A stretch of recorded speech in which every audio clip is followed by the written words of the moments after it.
दोस्तों, इस खूबसूरत नज़ारे को देखिए। अभी केदारनाथ 2 से 3 किलोमीटर बचा है और अभी से ये खूबसूरत केदारनाथ की वादियाँ आपका स्वागत कर रही है। हेलो दोस्तों, मेरा नाम है राहुल और आपका एक बार फिर से स्वागत है आपके अपने YouTube चैनल डिस्टेंस कवर्ड पर। दोस्तों, बाबा का बुलावा आ गया है और आज इसीलिए हम सफ़र कर रहे हैं केदारनाथ का। केदारनाथ, जहाँ आरंभ और अंत एक साथ आकर मिलते हैं, जहाँ भगवान शिव के होने का एहसास मिलता है, जहाँ दुखी मन को शांति मिलती है और मुक्ति के द्वार का मार्ग आरंभ होता है। केदारनाथ या चार धाम यात्रा की शुरुआत हरिद्वार में गंगा स्नान से शुरू होती है। अगले दिन सुबह 5 बजे हरिद्वार बस स्टैंड से किसी भी बस में बैठकर 600 से 1000 रुपए देकर खूबसूरत रास्तों से होते हुए आप 8 से 10 घंटों में सोनप्रयाग बस स्टैंड या आसपास के गांव तक पहुंच जाते हैं। हम सोनप्रयाग से 3 किलोमीटर पहले रामपुर के GMVN गेस्ट हाउस पर रुके थे, जिसकी बुकिंग मैंने पहले ही करा रखी थी। इसका फुल इंफॉर्मेशन वीडियो आप आई बटन पर क्लिक करके देख सकते हैं। अगले दिन सुबह 3 बजे ही हम अपनी केदारनाथ यात्रा के लिए निकल पड़े। सुबह 3 बजे भी काफ़ी यात्री दिखने लगे थे। सोनप्रयाग में चाय पीकर हमने सबसे पहले लाइन में लगकर अपना रजिस्ट्रेशन, चेक और स्कैन कराया। इसके बाद टैक्सी स्टैंड से 50 रुपये पर पर्सन देकर हम पहुंचे गौरीकुंड। सोनप्रयाग से गौरीकुंड की दूरी लगभग 6 किलोमीटर है और टैक्सी से 15 से 20 मिनट में ही आप यहां आ जाते हैं। आप जितनी सुबह जल्दी अपनी यात्रा शुरू करते हैं, आपको बहुत कम भीड़ देखने को मिलती है। आप अपना एक्स्ट्रा लगेज यहाँ सोनप्रयाग में बने क्लॉक रूम्स में रख सकते हैं। अगर आप अपने पर्सनल व्हीकल से ट्रैवल कर रहे हैं तो आप सोनप्रयाग में ही बने बाइक्स और कार पार्किंग एरिया का इस्तेमाल कर सकते हैं, जहां आपकी गाड़ी सेफ रहती है। सोनप्रयाग से आगे पर्सनल व्हीकल अलाउड नहीं है और आपको यहाँ से गौरीकुंड के लिए टैक्सी ही लेनी पड़ती है। गौरीकुंड से ही आप 20 से 50 रुपए देकर एक लकड़ी जरूर खरीदें, जो चढ़ाई में आपको बहुत काम आती है। गौरीकुंड में ही टैक्सी से उतरकर आप 500 से 700 मीटर चलते हैं और आप पहुंच जाते हैं गौरीकुंड पर। गौरीकुंड केदारनाथ यात्रा का एक महत्वपूर्ण पड़ाव है। यह मंदाकिनी नदी के किनारे स्थित है और यही वह स्थान है जहां पर स्नान करने के बाद केदारनाथ यात्रा शुरू होती है। गौरीकुंड को पार्वती कुंड भी कहा जाता है और यहाँ माता पार्वती को समर्पित एक मंदिर भी है। दोस्तों, गौरीकुंड ही वह पहला पड़ाव है जहाँ से आप यात्रा के लिए खच्चर, जिसका 60 से 70 केजी वेट का 3500 रुपये तक, पालकी जिसका आपको 12 से 15,000 तक और पिट्ठू जिसका आपको 8 से 10,000 रुपये तक देना पड़ सकता है। यह सब एक साइड के लिए है और वजन के हिसाब से यात्रा का किराया बढ़ भी सकता है। हम अपनी यात्रा पैदल ही करने वाले थे, तो बाबा के जयकारे लगाते हुए और खूबसूरत नज़ारे और पहाड़ों के बीच होते हुए हम सबसे पहले पहुंचे जंगल चट्टी पर, जो गौरीकुंड से लगभग 5 किलोमीटर की चढ़ाई के बाद आता है। यहाँ खच्चर और पैदल यात्रियों का रास्ता एक ही होने की वजह से काफी कीचड़ हो जाता है, तो आप यात्रा के दौरान अच्छे ग्रिप वाले जूते ही पहने, जिससे चढ़ाई के टाइम आप फिसलने से बचे। यहाँ यात्रियों की सुविधाओं के लिए बीच बीच में शौचालय भी बने हुए हैं, जिसे इमरजेंसी में यूज किया जा सकता है। जंगल चट्टी से थोड़ा चलते ही आप पहुंच जाते हैं भीमबली पर। आगे बढ़ते हुए 2 किलोमीटर चलते ही हम पहुंचे रामबाड़ा। दोस्तों, यह वही गांव है जहां 2013 में आई आपदा में सबसे ज्यादा नुकसान हुआ था। यह पूरा का पूरा गांव बाढ़ के चपेट में आने से गायब हो गया था।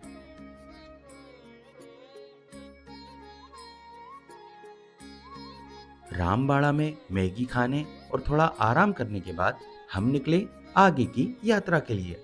रामबाड़ा से चढ़ाई और भी ज़्यादा कठिन हो जाती है और कुछ समय के लिए खच्चर और पैदल यात्रियों के रास्ते भी अलग अलग हो जाते हैं।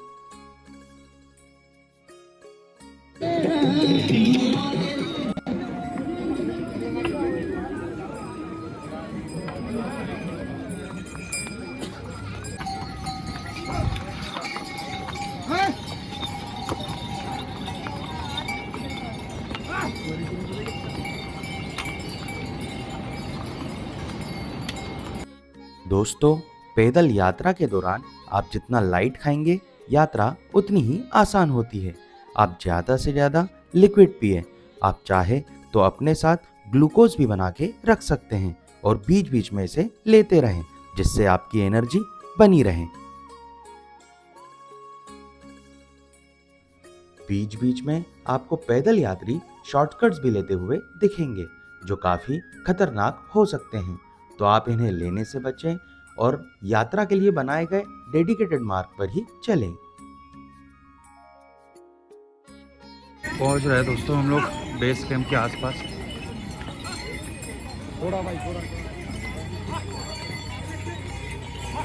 ये देख सकते हैं आप, बर्फ पड़ी हुई है, पूरी बर्फ है।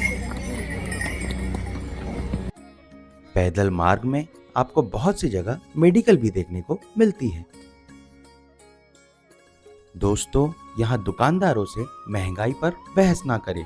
इतने ऊपर पहाड़ों पर आप ही की सुविधा के लिए बड़ी मेहनत से सामान लाया जाता है, तो जो भी प्राइस कहे वो इन्हें दे दें।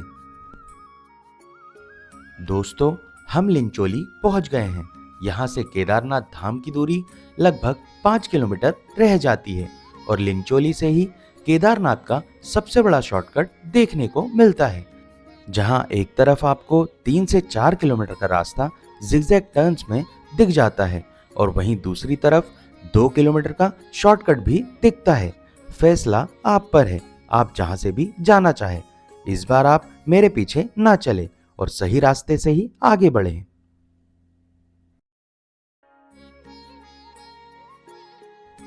आगे चलकर आपको केदारनाथ पहाड़ों के बीच बने बेस कैंप्स दिखने लग जाते हैं।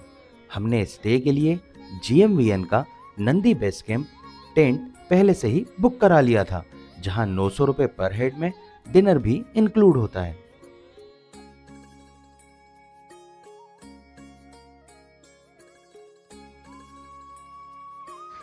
गरम पानी। दोस्तों, रात के 2 बज रहे हैं अभी और हम लोग अब दर्शन करने जा रहे हैं।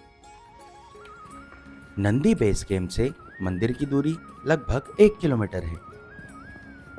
यहाँ साइड में बने प्रसाद की दुकानों से बाबा को चढ़ाने के लिए प्रसाद लेना ना भूलें। चुंदी आपको नंदी जी की आगे बांधनी होती है। श्रृंगार का पैकेट मंदिर के अंदर माता पार्वती को चढ़ाओगे। खाली केन पहले गौमुख से जल भरना होता है, उसके बाद बाबा को जल चढ़ाओगे। जब बाहर आओगे तो मंदिर के पीछे अमृत कुंड है, अमृत कुंड का जल भर के फिर घर ले जाना होता है। प्रसाद का पैकेट आपका स्पर्श होकर घर के लिए चला जाएगा। बेलपत्र अंदर बाबा को चढ़ाना होता है। जनेऊ अगर घर पे कोई धारण करता है धारण करना, उनके लिए ले जाना, वरना इसको नंदी जी पे चढ़ा देना। धूप आपको नंदी जी के आगे जलानी होती है, पीछे भीमशिला पे। केदार बद्री का यंत्र आपका स्पर्श होकर घर के लिए चला जाएगा और सिंगल पंचमुखी रुद्राक्ष आपका स्पर्श होकर घर के लिए जाएगा। दोस्तों, पीक सीजन होने की वजह से रात के 1 या 2 बजे से ही लाइन लगना स्टार्ट हो जाती है। हम रात में 2 बजे लाइन में लग गए थे।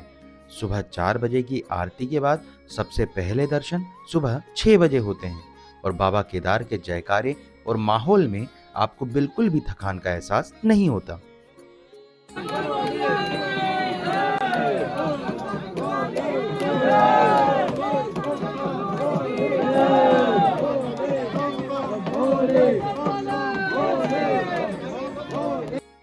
मंदिर के अंदर फोटोग्राफी और वीडियोग्राफी करना सख्त मना है।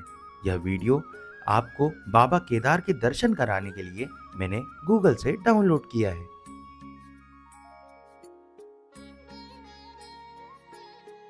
तो दोस्तों, अब दर्शन कीजिए बाबा केदारनाथ मंदिर के। जिस मंदिर को रील्स में, वीडियोस में, मोबाइल पर हमने देखा था, उस मंदिर को अपनी आंखों के सामने देखना एक अलग एक्सपीरियंस फील कराता है। मंदिर में दर्शन की बात करें तो बहुत ही अच्छे से और बहुत ही आराम से दर्शन हुए। मन तृप्त और चित्त शांत सा लग रहा है। इतने वेट के बाद भी बाबा केदारनाथ के दर्शन से सब कुछ ठीक सा लगता है। मंदिर के पीछे अमृत कुंड से घर के लिए जल ले जाना ना भूलें। तो दोस्तों, अब दर्शन कीजिए मंदिर के पीछे भीमशिला के, जैसे इसका नाम रखा गया है वैसे ही यह शिला भी है। जो कहानियां हमने सुनी है कि 2013 में आई आपदा, भयानक बाढ़ से मंदिर की रक्षा इस शिला ने ही की थी। आप जब यहाँ होते हैं एक एक पल को इमेजिन करते हैं। यह शिला सच में बाबा के यहाँ साक्षात होने का एहसास दिलाती है। जिस तरह की बाढ़ का सामना जून 2013 में केदारनाथ ने किया था, मंदिर का बचना नामुमकिन था, पर बाबा ने इस स्थान की महिमा दिखाई और उस दिन सिर्फ यह मंदिर बचा था। मंदिर के साइड में ही केदारनाथ समिति द्वारा भंडारे का आयोजन किया जाता है, जो कि पूरे 6 महीने चलता है, तो आप यहाँ भी प्रसाद लेना ना भूलें। दोस्तों, केदारनाथ की यात्रा बाबा भैरव के दर्शन के बिना अधूरी मानी जाती है, तो आप यहाँ जाकर बाबा भैरव के दर्शन जरूर करें। मंदिर के साइड से ही बाबा भैरव के मंदिर जाने का रास्ता है। बाबा भैरव का मंदिर लगभग 1 किलोमीटर ऊंचाई पर बना हुआ है। यहाँ सरसों का तेल प्रसाद लेकर भैरव बाबा की पूजा अर्चना करें।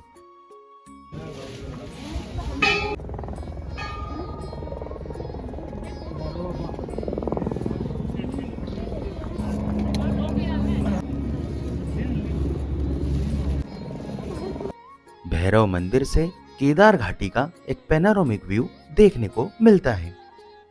दोस्तों, इसे कहते हैं किस्मत। हम भैरव बाबा मंदिर पर ही थे कि स्नोफॉल चालू हो गई और नज़ारे बहुत ही खूबसूरत थे। तो दोस्तों, आज के वीडियो में इतना ही। आई होप आपको वीडियो पसंद आई होगी और आप भी अपने फ्रेंड्स या फैमिली के साथ केदारनाथ आने का प्लान जल्द से जल्द करेंगे। बजट की बात करें तो हरिद्वार तक आप अपने शहर से आ जाइए। हरिद्वार से बात करें तो बस से सोनप्रयाग तक का 700 रुपये, सोनप्रयाग में स्टे का 1000 रुपये। आप यात्रा पैदल ही कर रहे हैं, ये मैं मानकर चल रहा हूँ। केदारनाथ स्टे करने का 1000 रुपये, वापस उतरकर सोनप्रयाग में स्टे का 1000 रुपये, और आप अगर वापस हरिद्वार जाते हैं तो उसका 700 रुपये। तो दोस्तों, इस तरह बजट होता है 4500 रुपये। खाने पीने और चाय का मैं 1500 रुपये जोड़ रहा हूँ, तो इस तरह टोटल 6000 रुपये में हरिद्वार से हरिद्वार आप जा सकते हैं। यहीं आप अगर 2 लोग आते हैं तो खर्चा थोड़ा कम हो जाएगा। तो दोस्तों, चैनल को अब तक सब्सक्राइब नहीं किया है तो सब्सक्राइब कर लें, और अब आगे मिलते हैं बद्रीनाथ में। तब तक के लिए जय श्री केदार।